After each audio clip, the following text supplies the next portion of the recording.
Yo, what's good everybody? It's your boy Malcolm and I'm back for another video, and in today's video we are going to be talking about the new movie Blue Lock episode Nagi. Let's get it. Last night I went and saw the new Blue Lock movie on opening night, because if you're not seeing a movie on opening night, do you really care about the movie? Plus, y'all know I gotta come and do these movie reviews for you guys so y'all can know about the movie. After you guys see it, you got a review to watch. So I always see it on opening night, and I will tell you guys, it was a fantastic experience. But before we get into that, make sure you guys like, share, comment, and subscribe, because I'm on the road to becoming a YouTube partner and you guys would help me out a ton with that. I'm telling y'all, I'm getting closer and closer, and y'all just supporting these videos, sending them to their friends, whatever it is, helps me out a lot. And if you want more nerd content from me, I got about 3 hours worth of content on my podcast, The Storm Podcast. Every single week is me and two of the bros, and we talk about all the newest anime, comics, TV shows, all the nerdy stuff that y'all like. We talk about it every single week on the pod. If you like these videos, you're gonna love the podcast. Go check it out. But without further ado, let's get into this review. Now, I gotta be honest with you guys. It hurts me to admit this, because I have been on record saying many times that I think Haikyuu is the greatest sports anime of all time, and Blue Lock is in second, and honestly, Blue Lock does have the ability to maybe take that first place spot. But I saw the Haikyuu movie last month, had a great time. It was fucking awesome. I would say it was probably like a 7.5, 8 out of 10. This Blue Lock movie punched that Haikyuu movie in the fucking face. This shit was a 9, 9.5 out of 10.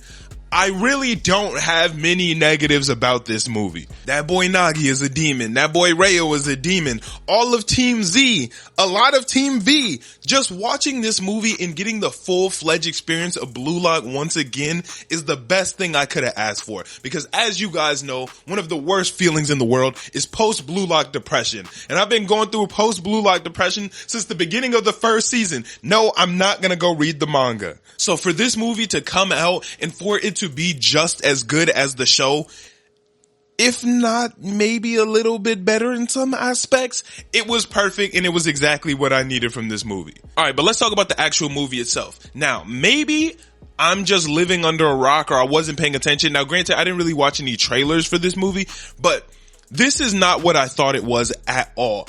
I didn't think that much of the movie was going to take place in Blue Lock. I thought this movie was going to be about Nagi and Rayo from the point they met at school until about the point where they got picked to go to Blue Lock. I didn't think they were going to actually be there. So when they played their first practice game and Henri was there and she was like, yo, I got 2 people I'm trying to recruit, I was like, yo, what the fuck is going on here? I thought we were going to like watch their entire season and see how they trained and like how they built up skills and stuff like that, which in retrospect, I guess it doesn't make a ton of sense, because like they got good really fast in their prodigies, but I just didn't know it was going to be about Blue Lock. But boy, am I glad it was, because I love Blue Lock and I love that setting. And it was really cool to kind of watch what Team Z went through, what we watched them go through in the first season. To see Team V go through the same thing from a different perspective kind of just made it that much better. Because I've seen a lot of the events that took place in the movie. We watched it in the show, but we got to see it instead of the perspective of Isugi in Team Z, we got to see the perspective of Nagi and Rayo in Team V, which was, I liked it a lot. I thought it was really cool to see the same thing happens from a different perspective. Shit was kind of perfect. Another thing I loved about this movie was it gave us a good look at the backgrounds of both Nagi and Rayo separately and Nagi and Rayo together. I did not know just how fucking lazy Nagi was, because the first time we saw him was in the Team Z versus Team V match. Well, I guess we saw him right before the match. And yes, he is very lazy. He's lazy even now. But I didn't know he was that level of lazy. He didn't give a fuck about anything before he met Rayo. Dog doesn't even like to eat, because eating is too much work. Digestion is too much work. So he drink them, whatever the fuck he drinks, energy drinks, whatever they are. Nagi, he fucking sucked. I'm not gonna lie. He sucked before he got into Blue Lock. And then we got more into the background of Rayo and seeing how Rayo always just got everything he wanted except for his soccer dream and having Nagi on his team. Now, I do feel like that like plot point didn't make a ton of sense, because what Rayo was saying is he could have anything he wanted in his life. All he had to do was ask for it and he could get it. And soccer was different. But it wasn't really that different. Like, yeah, I guess his dad did kind of like put roadblocks in front of him, but he was a prodigy and Nagi was a prodigy, and being the best in the world was really a very easily achievable goal for the two of them. So for him to be like, it wasn't really attainable, it's the first thing I wanted that I couldn't get.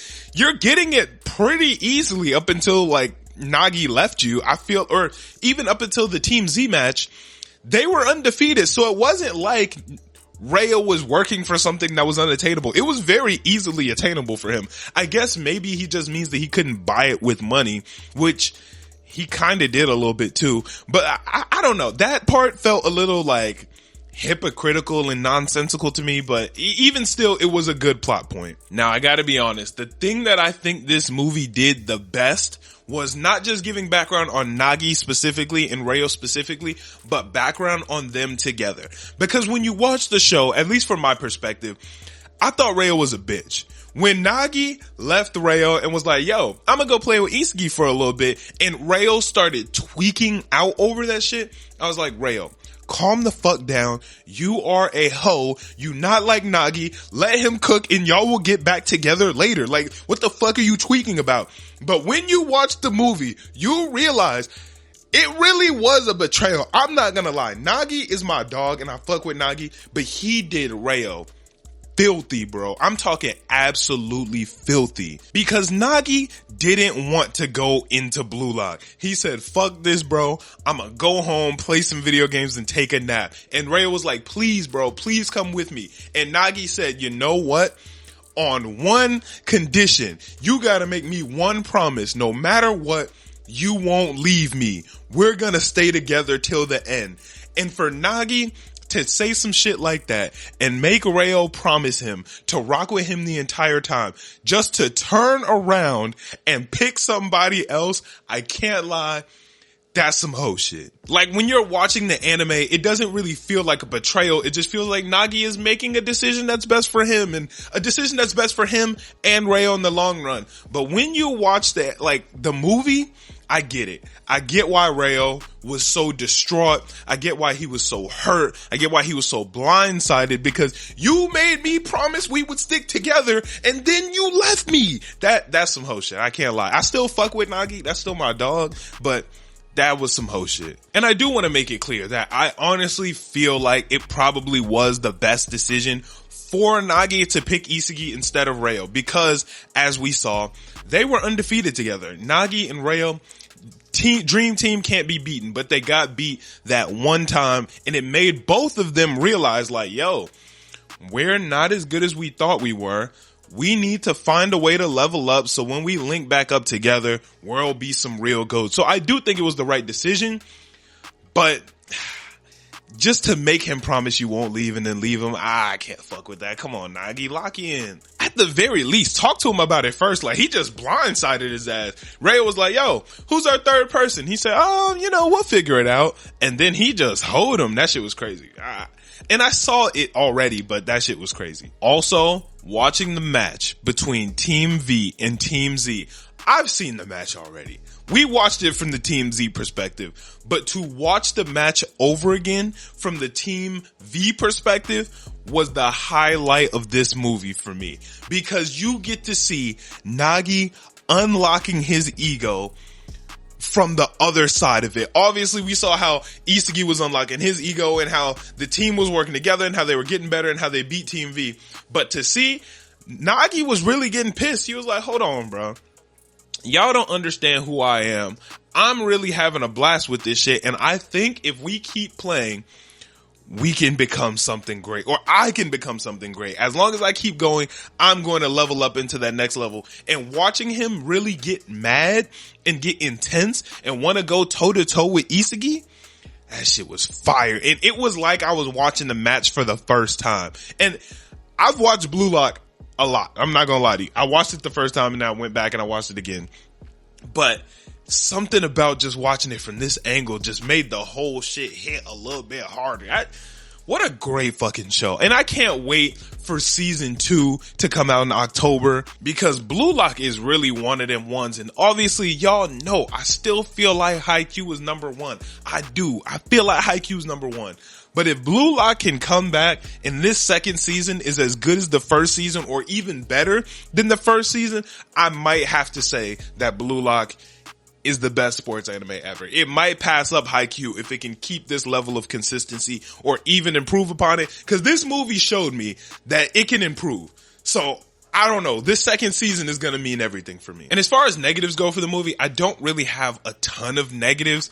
The one thing I'll say is, obviously, just like the actual seasons of Blue Lock, there's a lot of 3D animation. And if you guys know me, you know I fucking hate 3D animation. I think it ruins the immersion of anime. Sometimes that I feel like 3D animation is useful or even helpful is when it's for background stuff, when it's for stuff that isn't super important and doesn't really matter. So when they use the 3D animation on stuff like the players running up the field, or I think in most of the scenes the ball was 3D animated, that type of stuff doesn't really bother me. It's when you have things that actually matter in the anime, like in Demon Slayer where they had the fucking fish monsters and shit like that. Like, that stuff ruins my immersion completely, but this didn't do that. But other than that, I don't really have any negatives. Huge positives was just seeing it in a movie theater and getting that huge sound quality when you can really feel every kick, every scream, and you could just feel it, having the big screen so you get the full immersion. Only thing that would have been better if it was like a goddamn 4D movie. But yeah,